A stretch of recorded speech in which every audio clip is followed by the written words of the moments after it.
Howdy and welcome to the MrMaple Show. If you haven't seen part one of the videos, you want to go check it out for the South Carolina Botanical Garden. This is part two, where we continue showing you all the amazing plants and all the cool things they've got here in these gardens down here in Clemson, South Carolina. Come on, let's go check it out.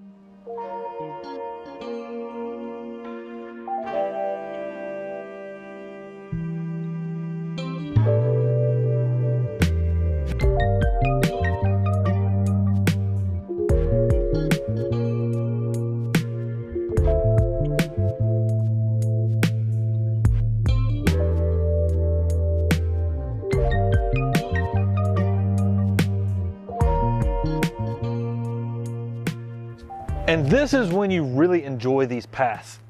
You've got this beautiful Sango Kaku just displaying gorgeous, gorgeous yellow fall colors.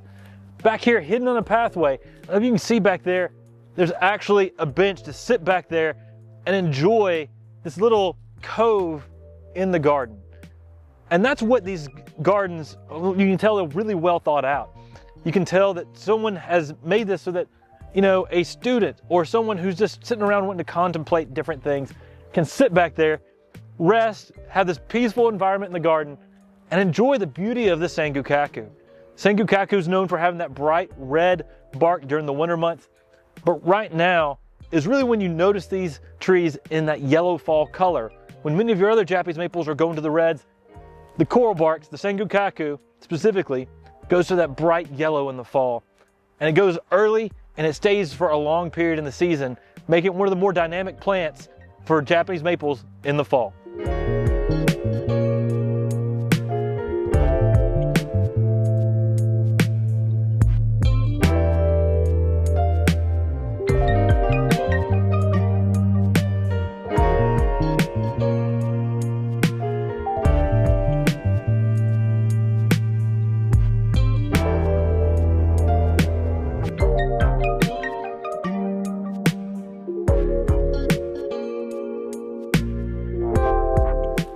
I've got some beautiful buckeyes over here, Aesculus parviflora.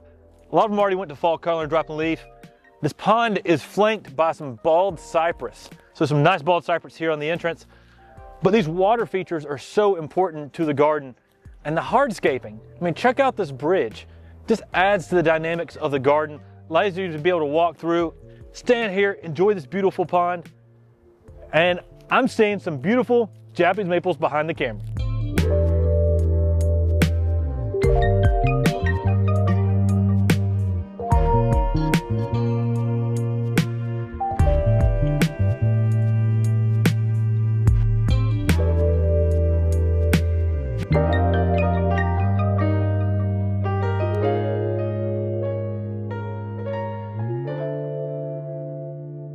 And right on the other side of that bridge, we've got this younger Germain's gyration planted in here. Come in here and check out this lizard we just spotted in here. It's a green anole.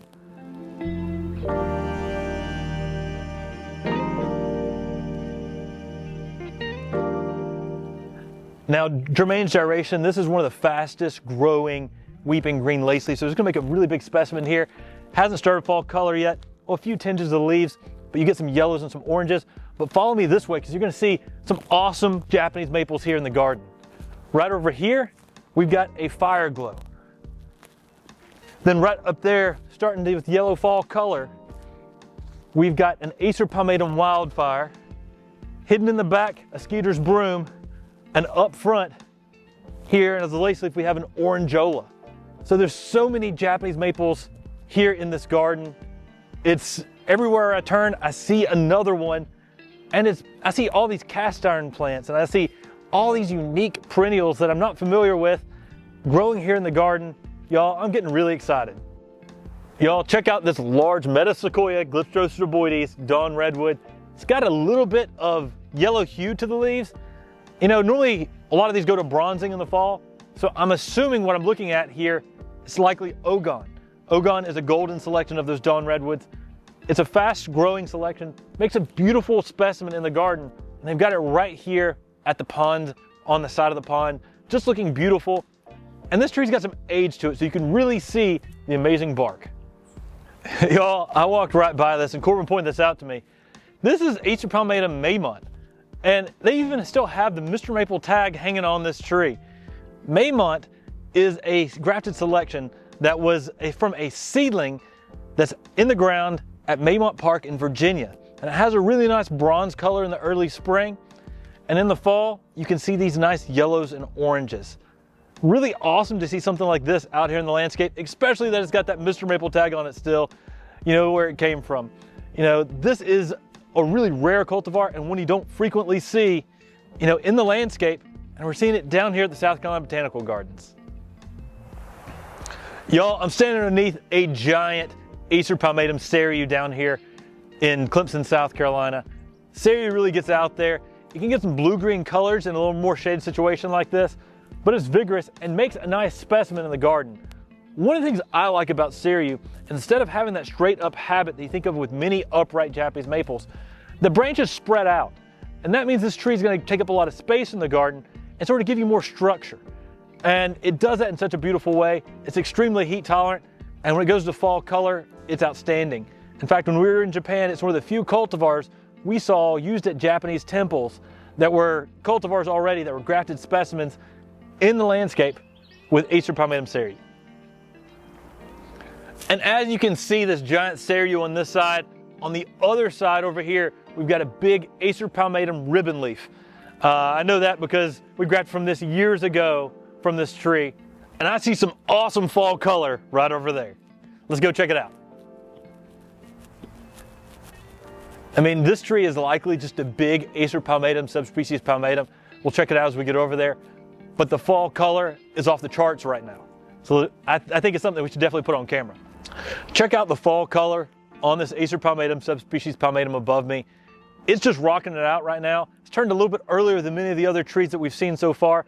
Often the species, palmatum, subspecies palmatum, like what you'd find growing naturally in the wild in Japan, will often do that. It'll give you a very consistent fall color in the landscape and garden. This tree's got some size to it, some beauty, and some rocking out fall color. Oh guys, you gotta come over here and check this out. This is one of my favorite plants. Y'all, right here is an amazing plant. Can you guess what it is? It's Rhododendron stenopilatum.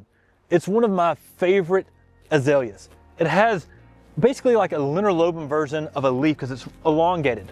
It's fuzzy. But the thing what this thing does best is its unique bloom. It has this bloom that is very elongated and spider-like. This is where this azalea gets its name of the spider azalea. And you're seeing right now a lot of the blooms just starting, and you're starting to see the pink buds starting to unfurl. And it will have these spider-like pink blooms throughout the fall. And it's just now starting, and it is so unique, so rare. It's a next level azalea that I love. When we list them on MrMaple, they're gone really quickly. It's because this is such a unique and rare plant. Now we're coming this way, guys. And again, we've got this beautiful pond right out through here. Such a beautiful thing to enjoy in the landscape. People often forget about using water features in the landscape. They add just this sense of relaxation in the garden. And that's what you get when you have this pond here that's just, you know, wrapped around by so many cool plants like the big dawn redwoods, the bald cypress. You got the spider azalea back there. I mean, so many awesome plants to just sit around and enjoy. And they've even got a picnic area on the other side of this where you can just sit around and enjoy lunch.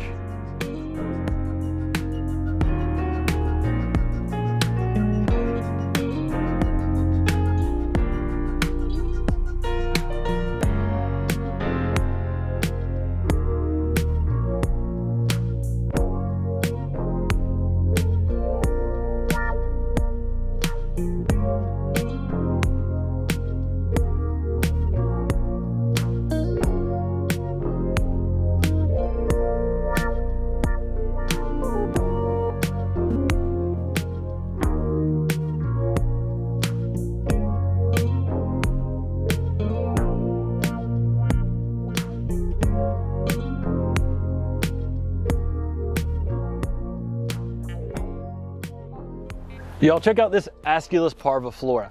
Now I love the bottlebrush buckeye. It's a beautiful shrub-like buckeye, which is very unique. Often many of the Aesculus are more tree form. You may see some of the Aesculus pavias and some of the horse chestnuts that are a little more upright and make more of a tree. This actually is more shrub-like, and you'll see a lot of the branches come from down low and actually start at the roots and that's because it'll actually multiply by expanding at the roots.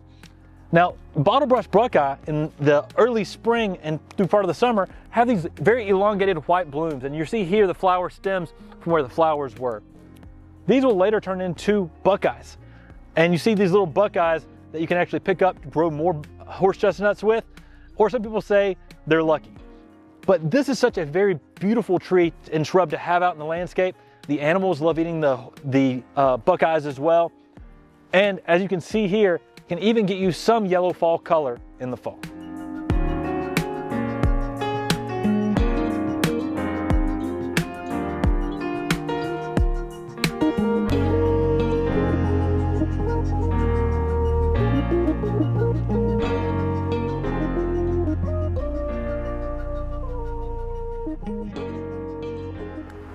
Y'all, I'm standing here with Fatsia japonica spider's web.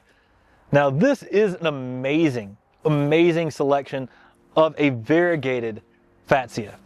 And the unique thing about this fatsia is you can fertilize it and get it growing really quickly, but it greens up. But as soon as you stop fertilizing it, you start to see the white coming into the leaves. And the fatsias are really known for having this really tropical-like leaf. They're an evergreen. They have some really beautiful white blooming flower spikes. This particular selection was introduced into the nursery trade by Dan Himes. And as the story goes, he went and visited the Japanese nurseryman who had this. And he said, "Sir, how may I get this tree?" And he explained that when he was a young man, that Japanese nurseryman, he visited another Japanese nurseryman and asked the same question.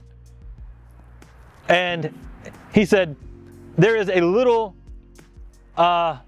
sprout coming at the base that you can divide. And oddly enough, when Dan Himes went and looked, he was telling him this story because there was a little sprout at the base of his tree that he could divide and take back.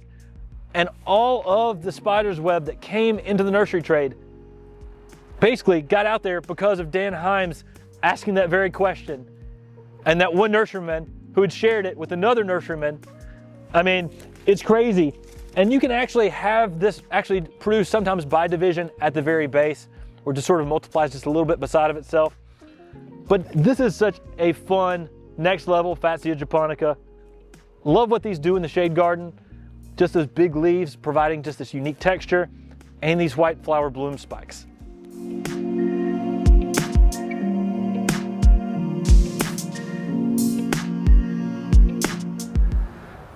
Y'all, I was just talking with Martin Hamilton, the director of the South Carolina Botanical Gardens.